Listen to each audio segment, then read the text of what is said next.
අයිබෝවන් මම ඔයගොල්ලන්ට ගියවර වීඩියෝ එකකින් පොරොන්දු වෙච්ච විදිහටම ඔබේ වාහනයට සරිලන රථ වාහන රක්ෂණයක් තෝරගන්නේ කොහොමද කියලා විස්තරාත්මකව පැහැදිලි කරලා දෙන්න බලාපොරොත්තු වෙනවා.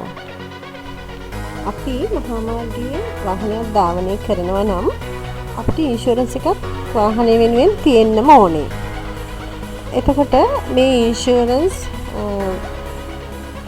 අපි වාහනේ වටිනාකම සහ ධාවනය කරන දුර ප්‍රමාණය දිනකට ධාවනය කරන දුර ප්‍රමාණය සැලකිල්ලට අරගෙන අපි ලබා ගන්න ඉන්ෂුරන්ස් එක මොකක්ද කියන එක අපිට තීරණය කරගන්න වෙනවා. ඔයගොල්ලන්ට ඔයගොල්ලන්ගේ වාහනය වෙනුවෙන් තෝරගන්න පුළුවන් රක්ෂණ වර්ග තුනක් තියෙනවා. පළවෙනි එක ෆුල් ඉන්ෂුරන්ස් පූර්ණ රක්ෂණය, දෙවෙනි එක තර්ඩ් පාර්ටි ඉන්ෂුරන්ස් දෙවෙනි පාර්ශ්ව ආවරණය කියනවා, තුන්වෙනි එක තර්ඩ් පාර්ටි ෆයර් ඇන්ඩ් තෙෆ්ට්. එතකොට අපි මේ ෆුල් ඉන්ෂුරන්ස් එකකට නැත්නම් පූර්ණ රක්ෂණයකට යන්නේ අපි භාවිත කරන වාහනේ මිල අධික වාහනයක් නම් සහ අපි සාමාන්‍යයෙන් දිනකට වැඩි කිලෝමීටර් ප්‍රමාණයක් ධාවනය කරනවා නම් තමයි. මොකද සාමාන්‍යයෙන් පූර්ණ රක්ෂණ ආවරණ වාරිකය ටිකක් මිලෙන් වැඩි වාරිකයක්. මෙතනදී වාහනය අනතුරට පත් වුණොත් හානියට පත් වෙන සියලුම පාර්ශවයන්ට වන්දි ලබා ගන්න කටයුතු සැලසෙනවා. විශේෂයෙන්ම ඔයගොල්ලෝ දැනගන්න ඕනි කාරණාව තමයි අපි වාහනේ ලීසින් එකක් දාලා නම් ගන්නේ අනිවාර්යයෙන්ම ෆුල් ඉන්ෂුරන්ස් එකක් දාන්න ඕනි වගේම ස්වාභාවික විපත් ආවරණය අනිවාර්යෙන් ලබා ගන්න ඕනේ. ඕගොල්ලෝ වාහනයට ෆුල් ඉන්ෂුරන්ස් එකක් දානවා නම් ඔයාලගේ අවශ්‍යතාවය අනුව රක්ෂණය සඳහා ඇතුළත් කරගත හැකි ආවරණයන් කීපයක් තියෙනවා. ඒ තමයි ගිනි ආවරණය, සොරදිය, කැරලි කෝලහල, ස්වාභාවික ආපදා, පාත් සොරකම් කිරීම වගේ දේවල්, තුන්වෙනි පාර්ශ්වය ඇදගෙන යාම ආදී වශයෙන් ඔබට සුදුසු පරිදි අවශ්‍යතාවය පරිදි තෝරගන්න පුළුවන් මේ ඒ අනුව ඔයාලා ලබාගෙන තියෙන ආවරණය අනුව තමයි අනතුරකට පත් වුණු වාහනයකට වන්දියක් ලබා ගන්න පුළුවන් වෙන්නේ. ඒ වගේම තවත් වැදගත් වෙන කාරණාවක් තමයි ඕගොල්ලෝ වාහනේ ෆුල් ඉන්ෂුරන්ස් එකක් දානකොට ප්‍රයිවට් යූස්ද, හයිරින් වෙහිකල්ද නැත්නම් රෙන්ට් වෙහිකල්ද මොකක් සඳහාද භාවිතා කරන්න කියන එක රක්ෂණ ආයතනය දැනුවත් කරන්න ඕන. ඒ මොකද කියනවා නම් හයිරින් වෙහිකල් හෝ රෙන්ට් වෙහිකල් වලදී වෙනත් පාර්ශවයකට ලබා දීලා තියෙනවා නම් ඔබේ වාහනේ ඒ වෙලාවේ යම්කිසි අනතුරකට පත් වුණොත් රක්ෂණ වන්දිය ලබා ගන්න ක්ලේම් කරන්න හැකියාවක් නැහැ ඔවුන්ට. එතනදී රක්ෂණ ආයතනය මේ පිළිබඳ දැනුවත් කරලා සිටියොත් පමණයි එවැනි අනතුරකදී ඉන්ෂුරන්ස් ක්ලේම් එකක් ලබා ගත හැකි.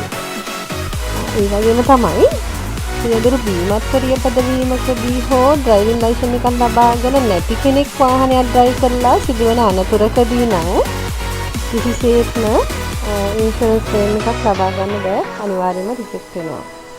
මේ රක්ෂණය ගැන කතා කරද්දී තවත් ඔයගොල්ලෝ දැනගත යුතු විශේෂම දෙයක් තමයි මේ නෝ ක්ලේම් බෝනස් කියන එක. අපි සාමාන්‍යයෙන් රක්ෂණ ආයතනයක් සමග රක්ෂණ ගිවිසුමකට එළඹෙන්නේ අවුරුද්දක කාල සීමාවකටනේ. ඒ අවුරුද්ද ඇතුළත අපි කිසිදු ක්ලේම් එකක් සිදු කරේ නැත්තම් වාහනය අනතුරට පත්වීමක් පිළිබඳ අදාළ කාල සීමාව තුළ කිසිදු වන්දි මුදලක් ලබාගෙන නැත්තම් අපට ඊළඟ වසර සඳහා රක්ෂණ ආවරණය ලබා ගැනීමේදී නෝ ක්ලේම් බෝනස් එකක් හෙවත් හිමිකම් නොපෑමේ අයිතිය වෙනුවෙන් රක්ෂණ සඳහා අය කරන මුදලෙන් 5% පමණ ප්‍රතිශතයක අඩු කිරීමක් ලබා ගන්න පුළුවන්. ඉතින් සමහර සුළු අනතුරු වලදී ෆුල් ඉන්ෂුරන්ස් තියෙන වාහනයක් වුණත් තමන්ගේ ඉන්ෂුරන්ස් එකෙන් ක්ලේම් කරන්න ටිකක් පසුබට වෙන අවස්ථාවල් තියෙනවා මේ නෝ ක්ලේම් බෝනස් එක ලබා ගන්න තියෙන අවශ්‍යතාවය නිසා. ඉතින් අනිත් වැදගත්ම දේ තමයි වාහනේ අනතුරටපත් වුණාම ගොඩක් වෙලාවට අපි කලබලයට බයටපත් වෙනවා. ඒකට ගොඩාක්ම හේතුව වෙන්නේ සාමාන්‍යයෙන් අනතුරක් වුණාම වරදකාරයද කියලා හොයන්නේ නැතුව වාහනේ රියදුරට පහර දෙනවා නැත්නම් වාහනේට ප්‍රහාර කරනවා නැත්නම් ගිනි තියනවා. ඒ වගේ අකටයුතුකම් සිද්ධ වෙන නිසා තමයි ගොඩක් වෙලාවට ඒ වගේ තැති ගැනීමට ලක් වෙන්නේ.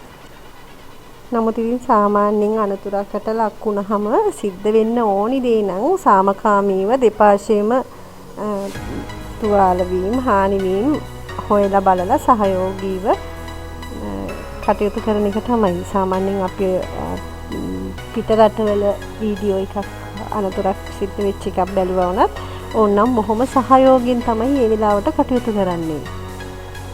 ඉතින් කොහොම වුණත් දැන් අපි මහා මාර්ගයේදී අපේ වාහනේ අනතුරකටපත් වුණොත් එතන ඉඳලම ඉන්ෂුරන්ස් ආයතනයේට දුරකථනයෙන් දැනුම් දෙන එක නම් අත්‍යවශ්‍යම කාරණාවක්. ඕගොල්ලෝ රක්ෂණය ලබාගෙන තියෙන රක්ෂණ ආයතනයේ හොට්ලයින් එකට ඇමතුමක් දීලා ඇක්සිඩන්ට් එක පිළිබඳ විස්තර සහ තෙවනි පාර්ශවයට සිදුවෙච්ච හානිය පිළිබඳ විශේෂයෙන්ම දැනුම් දෙන්න ඕනේ. තෙවනි පාර්ශවය කියන්නේ තවත් වාහනයක් වෙන්න පුළුවන්, තාප්පයක්, වැටක්, වෙළඳසැලක්, නිවසක්, ගසක් ඕනෙම දෙයක් තෙවනි පාර්ශවයක් විදිහට අපිට ගන්න පුළුවන්. එහෙමත් නැත්නම් පුද්ගලයෙක් තුවාල වෙලා වෙන්න පුළුවන්, මරණයටපත් වෙලා වෙන්න පුළුවන්.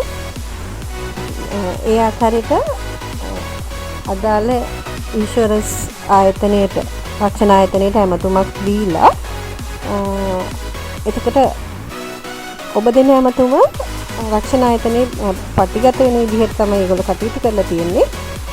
රක්ෂණ ආයතනයේ නියෝජිතයෙක් අනතුරටපත් වූ ස්ථානයට හැකි ඉක්මනින් එවනවා. එතකොට රක්ෂණ නියෝජිතයා අනතුර පරීක්ෂා කරලා බලලා ඔබට ඒ අවස්ථාවේ ක්ලේම් ෆෝම් එකක් ලියලා ඔබේ අතට ලබා දෙනවා. මොනියම් හේතුවක් මත හරි අනතුර පිළිබඳ දැනුම් දෙන්න ඔයාගේ රක්ෂණ ආයතනය සම්බන්ධ කරගන්න නොහැකි තත්ත්වයක් පවතින අවස්ථාවක ළඟමැති පොලිස් ස්ථානයේ රථවාහන අංශයට දැනුම් දුන්නාම එහි නිලධාරී මහතෙක් අනතුර සිද්ධ වෙච්ච තැනට ඇවිල්ලා පරීක්ෂා කරලා බලලා ඔයාලට පොලිස් රිපෝට් එකක් ලබා ගන්න අවශ්‍ය කටයුතු සලසලා දෙනවා. එතකොට ඔයගලන්ට පුළුවන් ඒ පොලිස් රිපෝට් එක ඔයාලගේ රක්ෂණ ආයතනයට ඉදිරිපත් කරලා ඉන්ෂුරන්ස් ක්ලේම් එක ලබා ගන්න අවශ්‍ය කටයුතු සිදු කරගන්න. තවත් ඔයගොල්ලෝ දැනගන්න ඕනි කාරණාවක් තමයි ඔබේ වාහනේ සුළු අනතුරකටපත් වුනහම ඒක ගණන් ගන්න නැතුව ගෙදර ඇවිල්ලා ගෙදරදී කෝල් කරන්න රක්ෂණ ආයතනයට දැනුම් දෙන්න නම් යන්න එපා. ඒක සාර්ථක නැහැ. එහෙම වුණොත් අනිවාර්යයෙන්ම ඒ ක්ලේම් එක රිජෙක්ට් වෙනවා. ඔබට අනතුරක් වුණා නම් හෝ ඔබේ සයිඩ් කණ්ණාඩියක් කවුරු හරි ගලව ගත්තා හරි ඒ සොර සතුරු වදුරක් හරි ඕනෑම දෙයක් ඒ අවස්ථාවේ එතන ඉඳගෙනම රක්ෂණ ආයතනයට කෝල් කරලා රක්ෂණ නියෝජිතයෙක් ගෙන්නගෙන ඒ ස්ථානයේදීම පෙන්වන එක තමයි වඩාම උචිත. ඊළඟ කාරණාව තමයි ඔබගේ අනතුරෙන් යම් රාජ්‍ය දේපලකට හානියක් සිදු වුණොත් ඊට අදාළ නඩු විභාගයෙන් ඔබ වැරදිකරු ලෙස තීන්දුව කළ අවස්ථාවකදී අදාළ වන්දි මුදල රක්ෂණ ආයතනය මගින් ගෙවීමට කටයුතු කරනවා.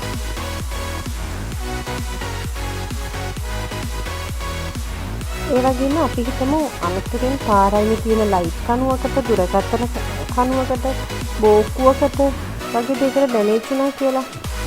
එතකොට නඩු පැවරීමක් සිදු නොවන අවස්ථාවක නම් අදාළ ආයතනයෙන් අනතුරු සිදුවෙච්ච ස්ථානය පරීක්ෂා කරලා බලලා අලාභය තක්සේරු කරනවා. එතකොට 탁සේරුගත අලාභය මේ ආයතනයට ගෙවලා ඒ කුරිතාංශිපත පොලිසියට ඉදිරිපත් කළාට පස්සේ තමයි අපිට අපේ වාහනේ ආපහු ලබා දෙන්නේ. අපි අපේ වාහනයට ඉන්ෂුරන්ස් එකක් දාලා මාස 6ක් විතර ගත වුණාට පස්සේ අපි වාහනේ විකිනවා කියලා හිතන්නේ. ඒ අවස්ථාවේ අපිට පුළුවන් අපේ වාහනේ ඉන්ෂුරන්ස් එක වාහන මිලදී ගන්න පාර්ශවයට පවරන්න. එතකොට ඕන් වාහනය වෙනුවෙන් රක්ෂණයක් ලබා ගන්න අවස්ථාවේදී අර වාහනේ මිලදී ගැනීමේදී පැවරු රක්ෂණය වෙනුවෙන් යම්කිසි මුදලක් හිලව් කර ඉතිරි මුදල ගෙවීමට රක්ෂණ ආයතනය කටයුතු සලසලා දෙනවා. ඊටමතරව අපි අපේ වාහනේ ඉන්ෂුරන්ස් කළ මාස 6කින් විකුණලා ඒත් එක්කම තවත් වාහනයක් මිලදී ගත්තා කියලා හිතන්නේ. ඒ වෙන අවස්ථාවක අපි අලුතෙන් මිලදී ගත්ත වාහනය වසරකට ඉන්ෂුරන්ස් එකක් දාද්දී පැරණි වාහන ඉන්ෂුරන්ස් එකේ ඉතිරි මාස 6 සඳහා යම්කිසි මුදලක් හිලව් කරලා තමයි නව රක්ෂණ වාරිකය සකස් කරලා දෙන්නේ. දැන් අපි මේ third party insurance නැත්නම් තුන්වන පාර්ශ්ව ආවරණය කියන රක්ෂණ ක්‍රමය ගැන කතා කරමු. මේ third party insurance යටතේ අපේ වාහනේ අනතුරටපත් වුණොත් අනතුරෙන් හානි සිදුවෙන තුන්වෙනි පාර්ශවයට විතරයි වන්දි ලබාගත හැක්කේ. අපි කලිනුත් පැහැදිලි කළා තුන්වෙනි පාර්ශවය කිව්වහම අපේ වාහනේ අනතුරටපත් වෙන පුද්ගලෙක් වෙන්න පුළුවන්, නැත්නම් වැටක්, තාප්පයක්, ගහක්, එහෙම නැත්නම් වෙළඳ සැලක්, නිවසක්, ඒ වගේ ඕනෙම දෙයක් වෙන්න පුළුවන්. තුන්වෙනි පාර්ශවයට සිදුවෙච්ච හානිය සලකලා බලලා අදාළ වන්දි මුදල ලබා දෙනවා. වාහනේ හිමිකරුට නම් කිසිදු මුදලක් ලැබෙන්නේ නැහැ. මේ ෆුල් ඉන්ෂුරන්ස් එකක වාරිකය අනිවාර්ය රුපියල් 50000 ඉක්මවන වාරිකයක් වෙන නිසා අපි එදිනෙදා කටයුතු වලට භාවිතා කරන සාමාන්‍ය වාහනයකට සරිලන මිලින් අඩු වාරිකයක් හේතුවෙන් තමයි අපි මේ third party insurance එකක් ලබා ගන්න තීරණය කරන්නේ.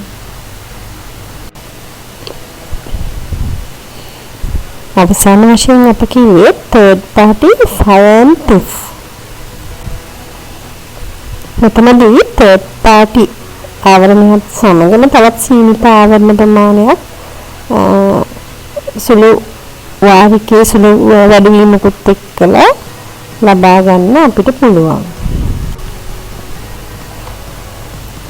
මෝටර රක්ෂණය පිළිබඳ ඔබ දැනගත යුතු සියලු කරුණු ඉදිරිපත් කළා කියලා මම හිතනවා. තවත් අත්පසෝදයක් තියනවා කියලා ඔබට දැනෙනවා නම් පහලින් කමෙන්ට් එකක් දාන්න. කොහොමුණත් මම පහුගිය වීඩියෝ එකකිනුත් ඔයගොල්ලන්ට මතක් කරපු විදිහටම ඔයා වාහනේට රක්ෂණයක් ලබා ගන්න ඉස්සෙල්ලා ඔබේ හිතවතුන්ගෙන් ඔවුන්ගේ වාහන රක්ෂණ ලබාගත් ආයතන ගැන විස්තර වැඩියෙන් හොයලා බලන්න. ඔන්ලයින් සර්ච් කරලා බලන්න. insure.me.lk වෙබ්සයිට් එකට ගිහිල්ලා ඒක පරීක්ෂා කරලා විවිධ රක්ෂණ ආයතනවල විවිධ රක්ෂණ ආවරණයන්ට ගෙවිය යුතු වාරිකයන් ආදී බොහෝ විස්තර එකේ තියෙනවා. ඒවා පරීක්ෂා කරලා බලන්න.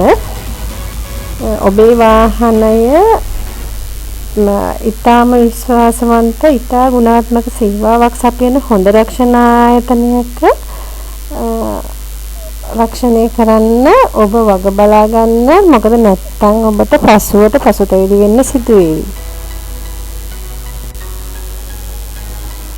ඉතින් ඔයගොල්ලන්ගේ වාහනය අනතුරකටපත් වුනහම ඔබේ රක්ෂණ ආයතනයේ රක්ෂණ නියෝජිතයා ඔබට ලබා දෙන ක්ලේම් ෆෝම් එකත් සමගම රත වාහනේ අලුත් වැඩියා කරන ස්ථානයකට ගිහිල්ලා ඔබගේ අනතුරේ අලුත් වැඩියා කරන්න යන වියදම් ඇස්තමේන්තුව ලබා ගන්න අදාළ ආයතනයට යොමු වෙන්නේ කොහොමද? වඩා ගුණාත්මක සේවයක් ලබා ගන්න ඔබ දැනගෙන සිටිය යුතු කාරණා ඊළඟ වීඩියෝ එකෙන් කතා කරන්න මම බලාපොරොත්තු වෙනවා. ඉතින් මේ පිළිබඳ සියලු විස්තර ඔබටත් දැනගන්න මගේ YouTube channel එක subscribe කරන්න. ඒ ළඟම තියෙන bell icon එක press කරන්න.